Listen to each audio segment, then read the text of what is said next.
26 anos, estudei 13 anos no Raposo e sou engenheira química de formação. Trabalho numa indústria chamada ICL América do Sul, fico em Mauá. O Raposo representou na minha vida momento de formação, né, tanto conteúdo técnico quanto também desenvolvimento pessoal. Então eu tenho realmente toda a minha base, na verdade, de formação de pessoa é do Raposo. Então eu tenho com certeza muitas boas lembranças daqui. Eu tenho muitas memórias no Raposo porque são 13 anos. Eu tenho memórias das festas juninas, que eu achava o máximo. Gostava muito de dançar, né, organizar, era um momento muito gostoso de organização com a turma. Gostava muito dos eventos das feiras de ciências, era meu evento de longe preferido, né? Até porque a gente podia fazer algum experimento científico e eu sempre, claro, dava a sugestão de fazer alguma coisa voltada à química. Tenho muitas lembranças também do apoio dos professores, né? Eles, muito mais do que só dar conteúdo, eles também nos ajudavam como pessoa, né? Nos orientavam e era muito bom.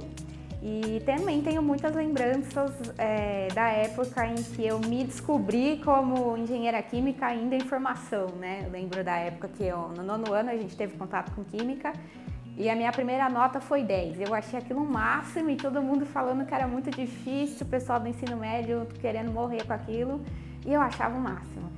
E não foi só uma sorte, né? Todas as minhas notas, a maioria delas era 9, 10, eu achava o máximo, eu tinha muita facilidade, daí eu resolvi dar aula. Perguntei se eu podia na diretoria, né, dar reforço para a turma e eles aceitaram. E uma memória muito pontual que eu tenho no segundo ano do ensino médio, eu lembro da professora Cristina dizendo que todo mundo estava quase de recuperação, menos eu, claro, né? E aí a turma desesperada me pedindo ajuda e eu lembro de na época a gente tá um pouco adiantado na matéria de literatura, que era do professor Rafael, né, até então. E eu pedi para ele a liberdade de tomar a aula dele ali para ensinar química pro pessoal, 50 minutos antes da prova. E ele aceitou porque a gente estava na frente, né, do conteúdo dele. E aí eu dei 50 minutos de aula, né, aula lá pra turma, e aí todo mundo foi pra prova muito preparado. E aí uma semana depois a professora Cristina apareceu na sala, todo mundo com o coração a mil. E professora, eu não sei o que vocês fizeram, mas ninguém está de recuperação. Aí todo mundo contou pra ela que, na verdade, eu que havia dado a aula e ela ficou super orgulhosa. E eu também lembro de até chorar lá no dia, que eu fiquei emocionada, né? Nunca tinha tido aquela experiência bacana. Posso considerar que a professora Cristina foi Com certeza, duas com certeza me marcaram muito. Primeiro a professora Jo, né, do prézinho. Lembro que eu tinha muita dificuldade de fazer o N, né? No prézinho a gente estava em alfabetização e eu fazia o N como se fosse uma montanha. E a tia Jo falava várias vezes, não é uma montanha. Daí ela pegava na minha mão e me ensinava a fazer o N certinho.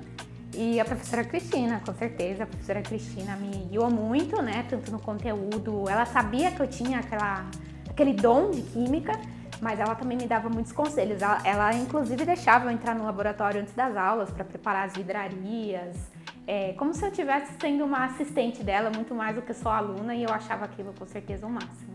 O que eu levo para minha vida, primeiro, acho que é mais o parte de desenvolvimento pessoal, né? Aqui no Raposo a gente é muito exposto a projetos, né, que a gente não fica só nessa bolha de escola, né, e isso na época a gente não tinha o tamanho dessa magnitude. Depois que a gente sai daqui e vai para o mercado, a gente vê que essa exposição é muito positiva. Então essa exposição eu digo respeito à Feira de Ciências, por exemplo, que é um evento aberto ao público, então a gente sai daquele mundo de só aluno professor e recebe pessoas de fora. E é você e você ali, não tem ninguém para te orientar, né? Quando se apertasse alguma coisa, era você e você.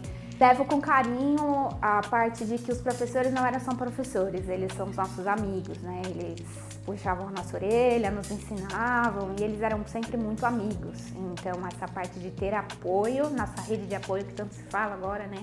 Então, na escola, isso sempre teve, muito antes de existir esse termo, desde lá na época da tia Jo, a gente ainda estava aprendendo a escrever até os últimos passos do ensino médio. Quando a gente, de fato, já estava, né, nos tornando quase essa vida profissional, os professores sempre nos apoiavam muito, com decisões pessoais mesmo da nossa vida, né, algum conflito que a gente tinha em casa, algum momento que na adolescência a gente tem um turbilhão de sentimentos e a gente não sabe lidar direito, né? E a escola foi sempre muito aberta a nos ouvir. Então, essa rede de apoio, com certeza, foi um ponto-chave da escola. Você consegue sintetizar a escola em uma palavra? Em uma palavra, poxa vida, acho que gratidão é o que eu sinto pela escola para sempre, porque essa palavra define, na verdade, tudo que eu sinto, né? Por ter passado aqui, por ter me formado aqui, é toda a parte técnica, até as minhas partes emocionais, né? Essa segurança emocional, com certeza. 13 anos de Raposo me deixaram com muita gratidão no final do dia.